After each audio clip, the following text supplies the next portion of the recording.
Hello friends, and welcome back to another episode of Blind Date with a Bake and Blind Date with a Book. I found this one very interesting. I actually approached two very interesting subjects and two very interesting things. One of these things me being kind of terrified of, and one of these things also I'm kind of terrified of, if I'm going to be honest. But we'll get into that in a second. First, let's go ahead and rewind and I'll show you what this month was all about, the month of July. And I think I'm going to go a little bit further in the front this time. But it's almond brittle. I'm a little nervous. I don't know what it is, so I still can't see what it is. Ready? Oh my, okay. I like how I thought I would pick an easier book, and I don't think this is going to be an easier book. So this is Siddhartha by Hermann Hesse. So as you saw, my goal was to read Siddhartha by Hermann Hesse. This is actually a German-Austrian author, I believe, which is really kind of funny because if I was better in my German, I probably would have tried to read this in German, but I'm really happy I didn't because that would have gone terribly wrong. So it is an English edition, but I really did enjoy it. I'm going to go into this in a little bit, but I found this quite fascinating and intriguing and a little kind of funky. Before we get too far into this though, I'm going to go ahead and read the synopsis and we're going to do a little montage of our Brittle because that was interesting. So let's go ahead and hop into the kitchen and I'll read the synopsis of Siddhartha. Hesse's famous and influential novel, Siddhartha, is perhaps the most important and compelling moral allegory our troubled century has produced, integrating Eastern and Western spiritual traditions with psychoanalysis and philosophy. This strangely simple tale, written with a deep and moving empathy for humanity, has touched the lives of millions since its original publication in 1922. Set in India, Siddhartha is the story of a young Brahmin's search for ultimate reality after meeting with the Buddha. His quest takes him from a life of decadence to asceticism, through the illusory joys of sensual love with a beautiful courtesan and of wealth and fame, to the painful struggles with his son and the ultimate wisdom of reunification. So before we talk too much about this book, though, I want to talk about this Brittle, because I hate making caramel. There are two things in the baking world that I struggle with immensely. It's making caramel and it's tempering chocolate. I've tried making caramel a couple times because it's part of a recipe or I want to just try it, and I've either burnt it, I've failed somehow, the crystals haven't actually turned into a liquid, it's like seized up, which is really frustrating when you're working with something so hot as caramel. So I was really nervous about making this treat, and I woke up this morning and I said, Melissa, you are going to make this Brittle. So I went into the kitchen, I started my pan of sugar. I did it in a frying pan, which was really interesting. I haven't done it in a frying pan before, and I think that actually really helped. And I added the tablespoon of water that Melissa Fortes recommends, and I started it, and it just dried out. So I was like, crap. So I added a little bit more water. I'm not sure if I was supposed to do that, but I did it anyways. And I was just gonna add a little bit more water, and I waited, and nothing happened. And I added a little bit more water, and finally, we started seeing this like caramelly gold color. And I stirred it. Stirred it and I was so happy to get this beautiful caramel color, and I'm really happy with how this turned out. So it is, I love the color. I think it turned out so beautiful. Okay, why are you not focusing on the Brittle? Focus on the Brittle. Focus on the Brittle. I love the color. I think it turned out so beautiful. And I'm honestly not very sure if it's as dark as it should be, but I'll be honest, it's really tasty. I added a little bit of salt afterwards as well to make sure not make sure. Honestly, I just like sweet and salty things. The almonds aren't salted, so I wanted to add a little bit of salt. And it's so delicious. I'm so happy. I'm honestly so thrilled with how well this turned out. And I think I figured out the trick doing it in a frying pan, not in a saucepan. So I'm going to try it again. I have some extra almonds, but for now I have some extra pieces. I'm going to enjoy it. I'm going to enjoy the little pieces I have, and then maybe in a little while I'll try it again. But for now, I'm really, really happy. And now to Siddhartha by Hermann Hesse. I was talked in my last video, so if you don't know how these videos work, this is my blind date with a book and blind date with a bake kind of series I'm trying to do this year. Each month I open up a wrapped book. I don't know what's inside. My partner's wrapped these, and my partner wrapped these, and then I also recipe out of Melissa Forti's, my favorite baker's, baking book. And so I don't know what books are going to be coming out, my regular books. And I opened this one up this last month, and I was so confused. I didn't know anything about this book. I was confused as to why I have it. And I talked to Micha about it, and he said, oh, I actually gifted this book to you when we first met. So that was almost 8 years ago. We did, he came to Seattle to meet me in Seattle, and we decided to go to a bookstore and buy each other 1 or 2 books to kind of gift each other. Well, he gifted me this one, and I didn't read it. I haven't read it. And so this is one of the books he wrapped up and had me read. And I'll be honest, I was so confused when I opened it up. I had no idea what it was going to be about. I read the back and I was still confused. And I even pronounced the name wrong, Siddhartha. And I kind of jumped into this one blindly. But he said he had read this book before and he really loved it. And he wanted me to read it so that way I can gain something from it as well. And I thought, okay, it must be good. So I didn't tell you how the rest of this video works, so I'm going to finish that. So what I'll do is I'll go ahead and tell you a little bit about this book without spoiling you. So I'll do the first part of this video without spoilers, and then the second half will be with spoilers. But I'll go ahead and put a little chapter below so you don't hear spoilers if you want to read it. And then I'll open up my next book for next month, August, and we'll find out what my bake is as well. So if you want to listen to this section, fantastic, and you don't want to listen to the spoilers, just pop down below and you'll see where I open up my next book and my next bake. But let's go ahead and jump into non-spoilers of Siddhartha. So Siddhartha is a young Brahmin from India, and he is kind of on the search for wisdom and understanding life and understanding the purpose.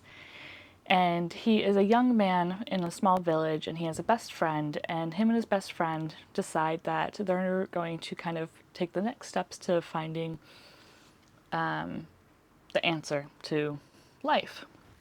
And so these 2 young men decide that they're going to go join a small clan of people who are in the forest.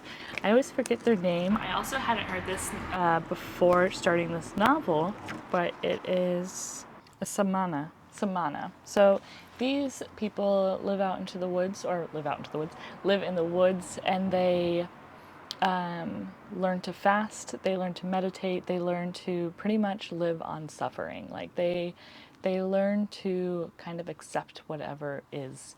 And I can't talk too much about it. I'm not, unfortunately, somebody who can go deep into these types of religions and the philosophies and the ideas behind them, but I can at least share some of the information I have from the book. But one of the things that Siddhartha always says that he has the ability to do, what he's learned in his life, is I can think, I can wait, I can fast. So those are his 3 traits. Those are his 3 skills that he has in his life, which is kind of crazy to think about, especially when we think about all the skills that we've had to build to be able to work, to be able to do things, to be able to just survive in this world. And Siddhartha says he can think, he can wait, and he can fast. And you end up kind of seeing a big kind of understanding of why those 3 things are so important throughout this book. But before we get too far, we end up still following Siddhartha into the forests to kind of live with these men. And after a few years, him and his friend end up starting to hear about a man called the Buddha. And the Buddha is supposed to have this all amazing wisdom. And one of the things that Siddhartha is really craving, really wanting, is teachings, wisdom. And he realizes that teachings is no longer going to give him this wisdom. He ends up having to kind of figure it out and learn it. And he's hoping that the Buddha can give him guidance, give him the teachings of how to earn this wisdom. And so when him and his friend make the journey to this kind of this village, this communal area where the Buddha is and performing his teachings, they end up learning. They end up sitting through one of his teachings and hearing his voice and hearing what he has to say. And at the end of it, his friend decides that I'm going to join the Buddha and I'm going to join these teachings. And Siddhartha decides that he's not ready for this. This is not where he wants to go. This is not his next step. He wants to understand the world more. He wants to understand wisdom and understand life. And for him to do this, he needs to kind of maybe go out on his own.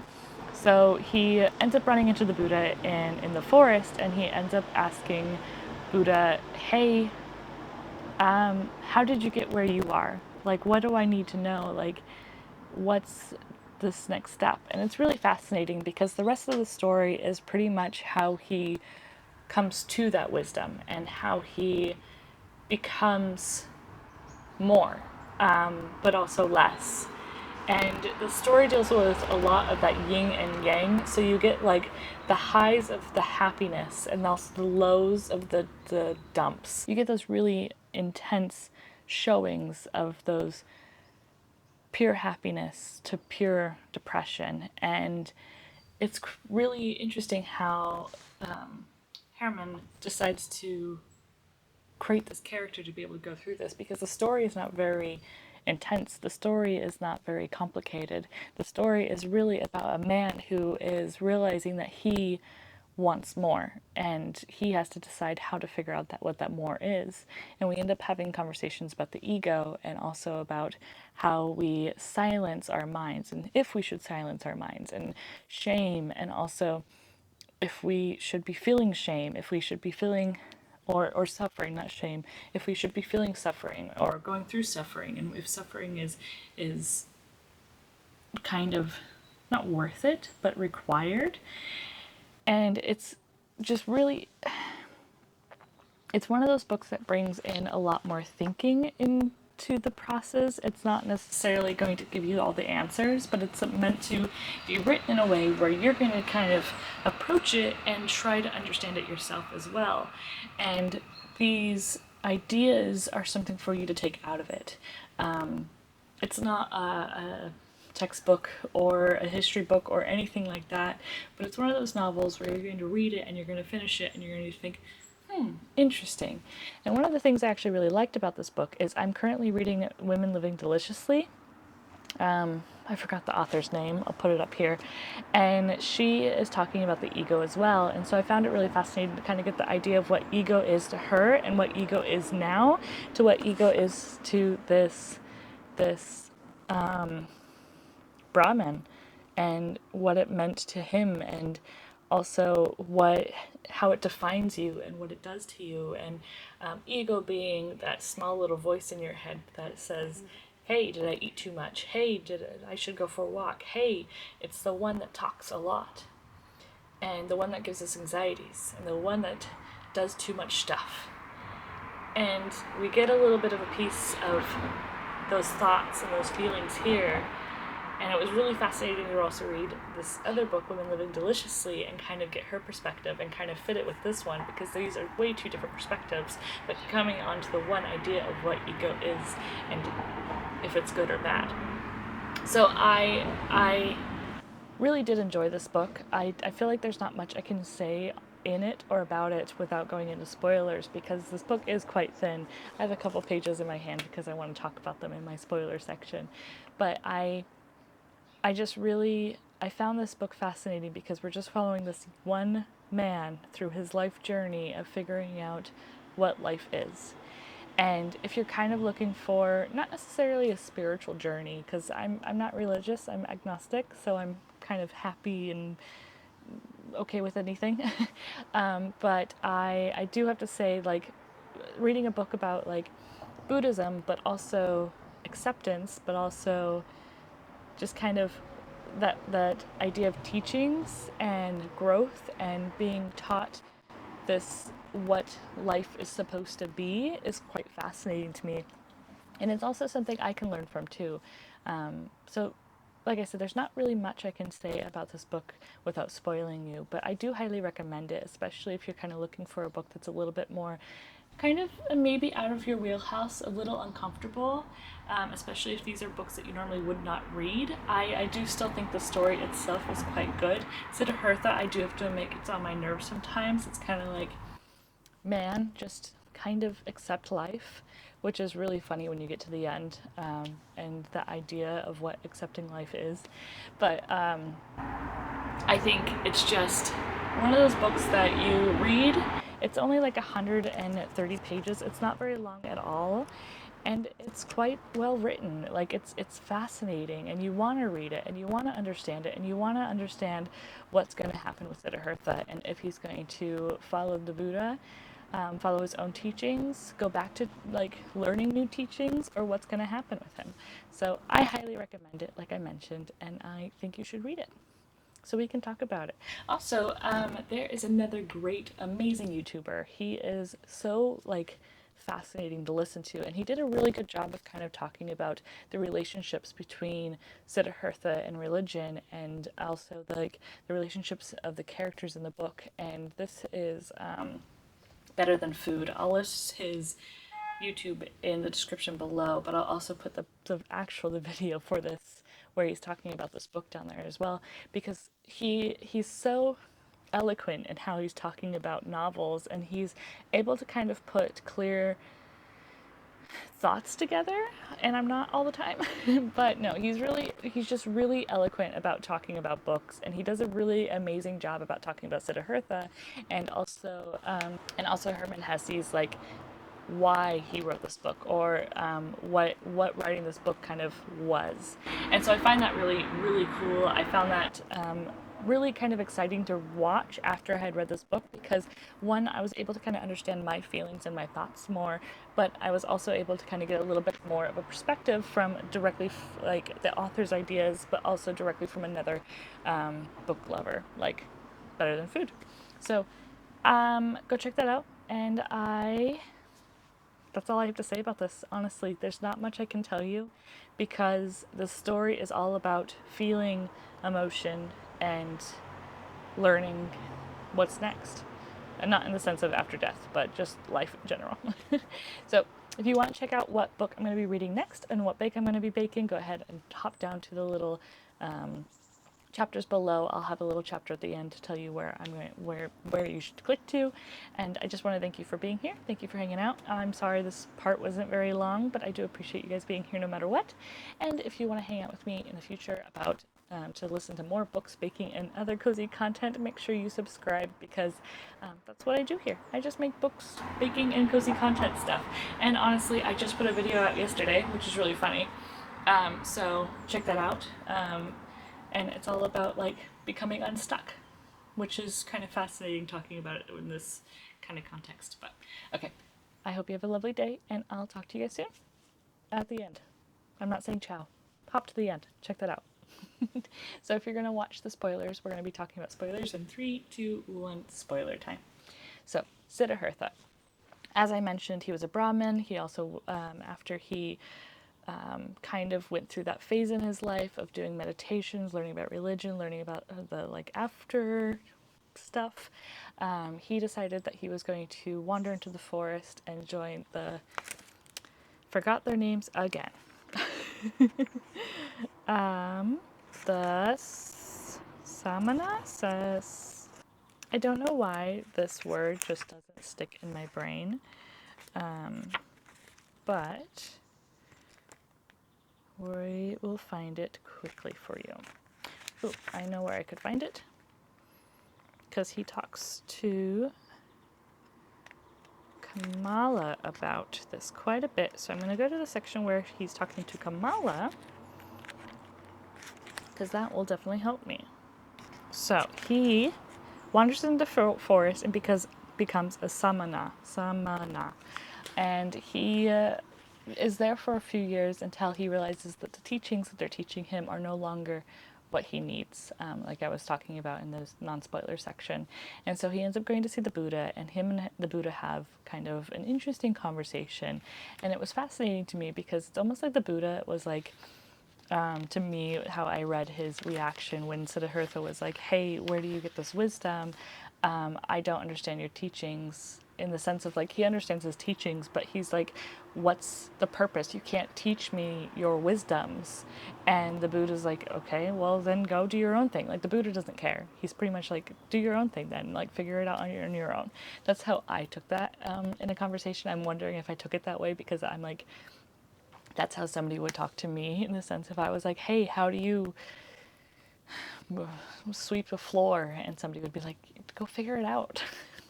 So that's kind of how I felt like the Buddha was talking to Siddhartha. And then we have Siddhartha being like, okay, well, fine, I'm just going to go figure out my life. And he realizes that his top three things that he knows, his three skills, is fasting, waiting, and I don't know why I decided to let go of that spot. I can think, I can wait, I can fast.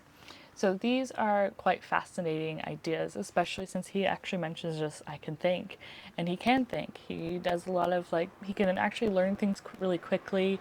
He ends up leaving the Buddha and leaving his friend, and he walks to a town, and while he's walking to town, he sees this beautiful woman, Kamala.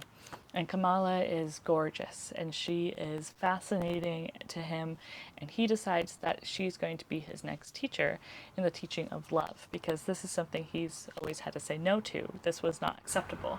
And so he ends up finding her and kind of approaching her in a way of being like, teach me how love works. And not in the sense of love as like with a partner forever, with passion, and so not in the sense of love, but lust love. And we end up kind of seeing his almost like he's not mediocre, but he's in this medium life of his, or he's in this medium part of his life where he's craving more. And this is something that from my thought, is something that you shouldn't be doing as somebody who practices Buddhism. It's more of being like acceptance. And for him, he needs more. And so that's why he's kind of on this journey of finding wisdom. And so he leaves everything behind. He goes into town. He decides he goes and finds his teacher because he's ready to like learn this next part of this next thing. Maybe this is going to be the thing that brings the wisdom to him. And so he asks about learning love. And for him to learn love, to be taught by this woman, Kamala, she says, you need to go get shoes, you need to go get pretty clothes, and you need money. And so that's his next goal. And he ends up accomplishing this because he actually practices thinking, he practices patience, and he practices fasting. So, for example, when he doesn't have the money to eat and he can't eat, it's not he starts freaking out and decides to do anything and everything to be able to get food to eat. He's able to think clearly to do that. And then also the same idea of waiting. He can wait for things to happen. He's not impatient. I'm an impatient person. He's not impatient. He can wait for the next thing to happen. So he's not expecting Camilla to be like bowing down at his feet in a moment. He realizes that he has to have patience, practice patience. And then his waiting, fasting. Yeah. So I talked about those three things. And so he ends up getting I would say extremely lucky. He ends up getting offered a position from a merchant because Camilla ends up offering him like an introduction. And during this time, he helps the merchant make money. Siddhartha ends up starting to make money. He starts making more money and more money. And you start seeing he's at like this mediocre thing, like I was talking about. And then when he starts making more money, he thinks he's going up, but then he's like realizes that it's actually going completely down. This money, these things that he's consuming, these items, this life that he has is not the life he loves. And he realizes him and Camilla can't feel love. This is not something in their life that they can do because it's just not what they were taught. They were taught to kind of aim for more. From Camilla's side, you're seeing it that she is a beautiful woman that's wanted by many men, and this is who she is. And Siddhartha is seeking more wisdom, and wisdom doesn't come from having more money and having more items. And so he realizes this is not who he is. And so we see this man over the years kind of go through this phase, and then all of a sudden he hits this down drop and he's just in a terrible spot. He's gambling, he's obsessed with it's not even he's obsessed with like items, because he doesn't care about items, but he's obsessed with almost a high, not from drugs, but getting more or doing more. And he doesn't care about money, he doesn't care about monetary value, so he's willing to bet it all and lose it all, and he doesn't care. And it's just feeling very sad, and it's feeling very like warped of what happiness is. And we see that a lot now. Like, just because we have a lot of money or because you don't have a lot of money, it doesn't mean, like, that idea money doesn't buy happiness. Yeah, it could help you get certain happiness things. But in that sense of what is happiness? Happiness is feeling joy. What is joy? Joy is feeling this warmth in your heart from seeing a beautiful flower, or seeing a bee on a flower, or seeing the sun peek through clouds and shining on a thing of grass, seeing ducks in a pond, seeing cats sleep like a cute little circle. Joy isn't about having that monetary value of something. Joy is about actually just feeling peaceful. And so he realizes that he's no longer getting joy from his life, and he decides, I'm done. And he leaves it. He walks away. He walks away from this life. So he decides to leave this life that he built to go back towards this existence of not having property, of not having a place to sleep, of not having anything for him. And so we see this journey for this man. He's now middle age, and he's left everything, and he's walking back to this river. And at one point he thinks, why do I continue on with this life? What is the purpose of this life? There is no purpose. And there was that moment of there is no purpose. And he's leaning over the river, and he's thinking to himself, there's no reason to go on. And as he's about to fall in and end it all, he hears this that meditation sound for him. And he realizes it's coming from the river, and he has a moment, and he steps back, and he realizes what he's lost, and what he's doing, and what he needs to do. And it's really beautiful, because it's this moment of complete downfall, complete, just utter, the bottom of the bottom. And as he's sitting there, and he realizes this meditation and this sound, he starts to learn more. And we get this beautiful transition from him going to a ferryman that he had met long prior, who had ferried him over first to this little town, and now he's met this ferryman again. And when he meets this ferryman, he learns, the ferryman kind of becomes his next teacher, in the sense that the ferryman is saying, hey, I can't teach you anything. I don't know how to read. I don't know how to write. I don't know how to do anything. I know how to ferry people across, and I know how to listen. And that was so moving to me, is that moment of I know how to listen. And this ferryman listens to the river. He listens to his customers. He listens to the things happening around him. And that was so beautiful, because listening is really, truly powerful. And he listens to how the river is telling him, hey, the river's not really talking to him, but it's the idea. I think Ola's having a dream. But it's the idea of he can figure out if the river is going to be more rough or more intense or more difficult to row across by just listening to it. And it was really beautiful. So we end up getting Siddhartha having a moment of realizing, this is my next place, and this is where I'm going to do my next learning.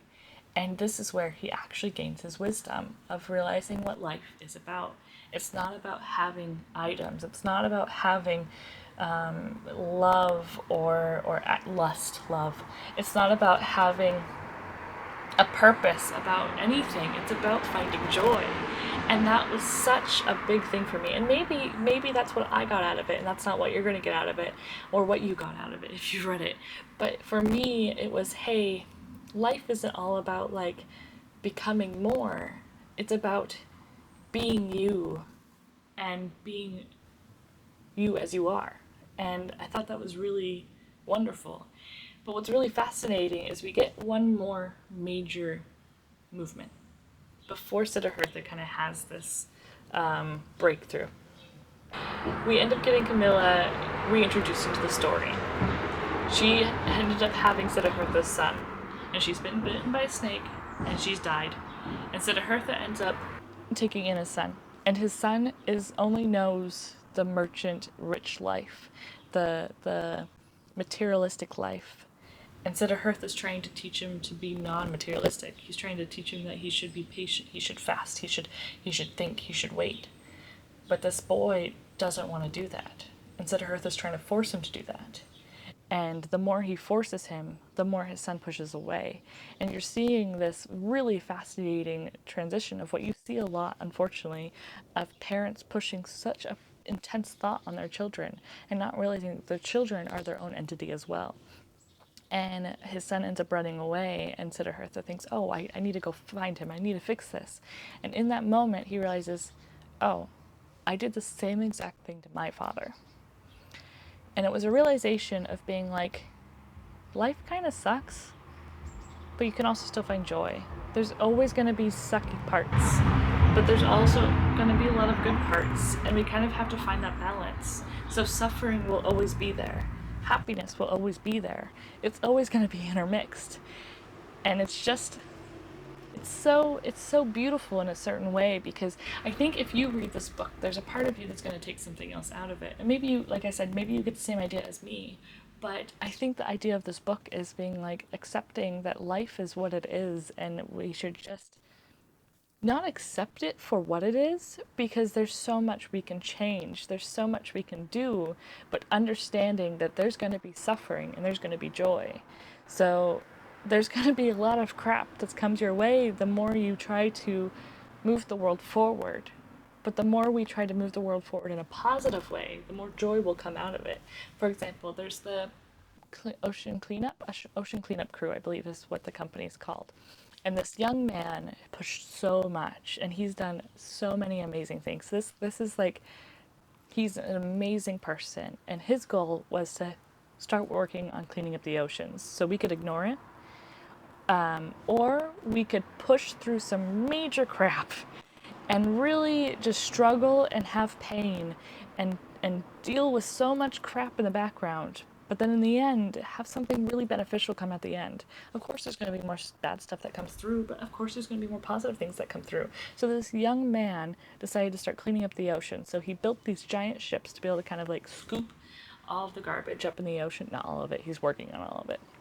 But kind of scoop up the garbage, and then it gets sorted on a ship, and it gets taken back to the warehouses, and then it gets recycled into new things. And the boats keep going out and bringing more stuff. And of course, there were negatives, there were fallbacks, there were things happening, but then he got more money, more like push to do more. So he ended up making more boats, making new boats, making his idea better, and engineering a better idea, and making the everything work better. So instead of like picking up fish and turtles and all those other wonderful sea creatures while he's picking up the garbage, he's developed a new idea to make sure he's not catching the wildlife in these nets. And it's just, this is one of those moments where you're gonna have crap, but you're gonna also have joy. And it's the struggle of life. And I'm not sure if that's what I'm supposed to get out of this, but it's what I got out of it. And I think that's one of the wonderful things about books like this is you don't have to have a specific message at the end of it. It's the message that you take out of it. And so I found it was beautiful.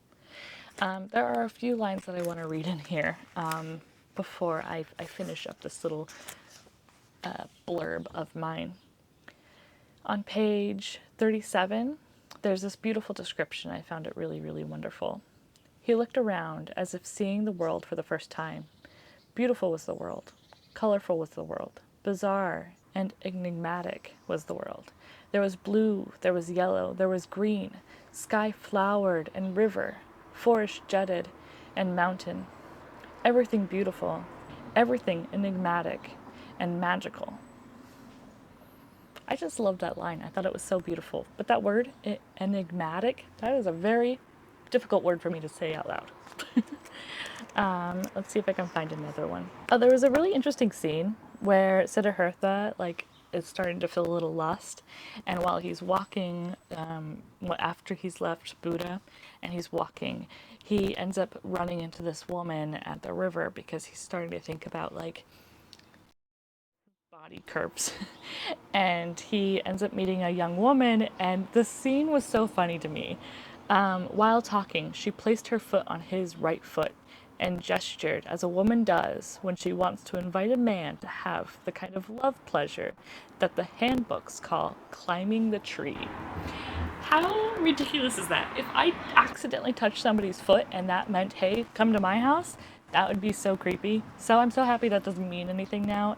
Also, the idea of climbing the tree, I think I've heard that term way at some point, but hearing it and reading it was just hilarious. So I really enjoyed that line. I thought that was a great little addition. And Siddhartha did not sleep with her in the end, so hey. Not that I would have judged. Let's do another line. He envied them for the one thing that he lacked and that they had, the importance that they were able to place in their lives, the passionateness of their joys and fears, the queasy but sweet happiness of being internally in love. These men were constantly in love with themselves, with women, with their children, with honor, or money, with plans or hopes. But this was not what he learned from them. Not this childlike joy and folly. What he learned from them were the unpleasant things, the things that he himself despised. It happened more and more often than in the morning after a convivial evening. He would lie and linger in bed, feeling stupid and tired. It happened that he became annoyed and impatient with Kamaswami, bored him with his worries. It happened that he laughed all too loudly when he lost at dice. His life was still wiser and more spiritual than others, but it seldom laughed and took on, one after another, these features found so often in the faces of the rich, those features of discontent, sickliness, sulkiness, sluggishness, lovelessness. Slowly he was stricken with a spiritual illness of the rich. This is one of those lines where I was talking, or one of those sections where I was talking about, where he's talking about,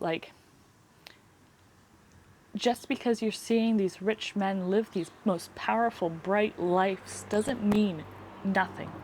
This idea of having everything that you could buy doesn't bring happiness, doesn't bring joy. And so I thought this was a really fascinating part. I really connected with this, and I felt happy to read it in a book because it's something I'm reading in Women Living Deliciously, and the idea of what joy is. And I just felt really connected with that part, and how money doesn't buy happiness. And everybody always says, yeah, but it makes it easier to find happiness. But what is happiness? What define happiness for yourself? And to me, when I feel most happy, it's looking at a beautiful flower or looking at this little monster. So I like that. I like this book in the sense that it really reminds me of what I'm aiming for in life. And what I'm aiming for is to feel joy each and every day. And if that just means staring at a beautiful tomato because I have my tomato plants here, or just taking a moment and breathing in the fresh, rainy air, then I'm going to do those things. And I'm going to find joy in those ways. Yeah, there's going to be crappy days, of course, but at least I can find joy in the small things. Let's see if I can find one more line. This one's about ego. Was it not his ego, his small, proud, anxious ego, with which he had fought for so many years, which had always defeated him, always returned after every killing, outlawing joy, feeling fear? Was it not this which he had finally found its death today, here in the forest on this lovely river? Was it not because of this death that he was now like a child, so full of trust, so without fear, so full of joy? This is the moment where he's pondering if he should just jump in. And I thought this was kind of good to see, because it's not just about it's having that moment and realizing that there's more to life than everything else. And so I think this book has been fascinating and was fascinating because it was very much in the sense of there's a lot of crap going on in the world right now, and it's not easy for anybody. And I think a lot of us struggle with it, and a lot of us struggle with trying to figure out what we're supposed to do and how we're supposed to make it better. And it's okay to struggle with this. It's not an easy situation, and we don't have an easy solution, and we suffer together. But we can also find joy and find happiness and find the next step together too. What that is, I don't know yet, but I do know that us being open with each other and trying to find joy in the small things to be able to push through the hard times definitely helps. And I it's really fascinating because I didn't plan on making my unstuck video yesterday and having this book kind of connected to it, but it really is connected. It's the idea of it's okay to feel stuck. It's okay to feel lost and confused and not knowing what the next steps are. But we have to push ourselves. And we shouldn't always hit that deep end, that drop end area to find that next step. But it should be contemplation. It should be working together. It should be, okay, what is next? And what can I do? And what can I feel? And if today is a day where I have to be like crap, at least I can try to find joy in that crap. Even if it's just looking at a pretty flower for a moment. I know I keep mentioning flowers, but it's because I have flowers literally right there, and they're so purple and they're so beautiful. So, Siddhartha by Hermann Hesse. This was beautiful. I really, really actually loved it. And it's really fascinating when I'm sitting here talking about these books with you, is I'm always kind of coming into it being like, yeah, okay, it was maybe a 3, maybe a 4. But now that I've sat here and talked to you about it, it's a 5. I don't generally try to give my books star ratings, but just thinking about what this book did to me in the sense of what it encouraged me to feel and think, especially with, unfortunately, a lot of things happening in my life right now with work and home life.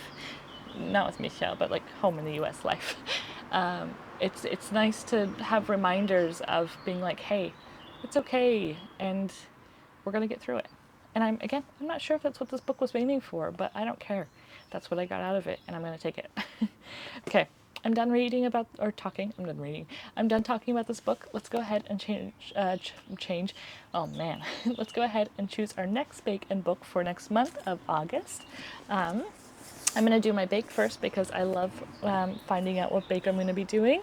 This is, if you don't know, Melissa Fortes. If you haven't been on this series before, she is an amazing Italian baker, and she makes some of the most amazing things. And this cookbook has been amazing. I've been able to make everything without having any problem. She's really great at describing her recipes, describing the steps, and they're really easy and simple as well, even though they look difficult. Okay, let's go ahead and right here. Okay, that one. What is it?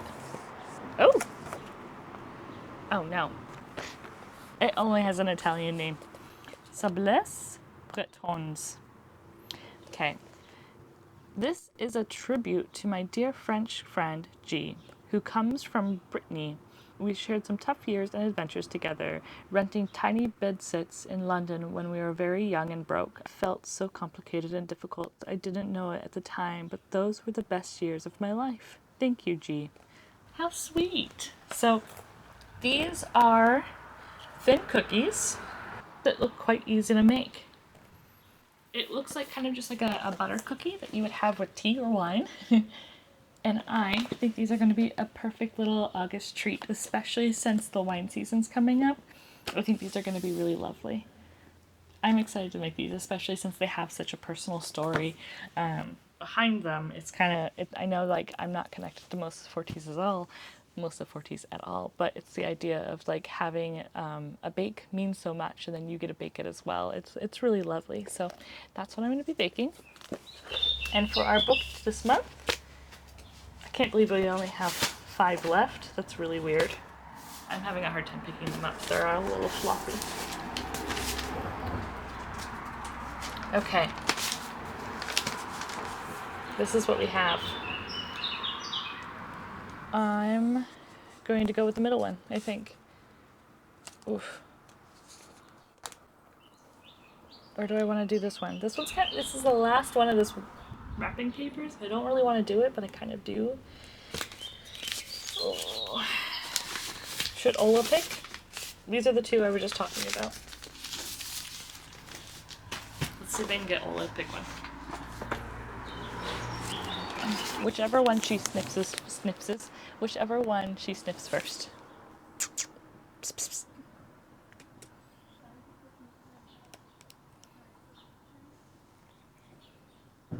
Hey, you're failing at this game. Woo! I feel like I have to put a treat on. Oh, okay. This one it is. Okay. What are we reading this month?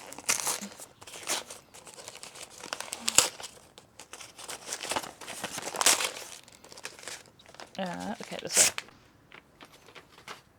one. Ooh! Okay, this one's one of the books I actually bought in Puerto Rico.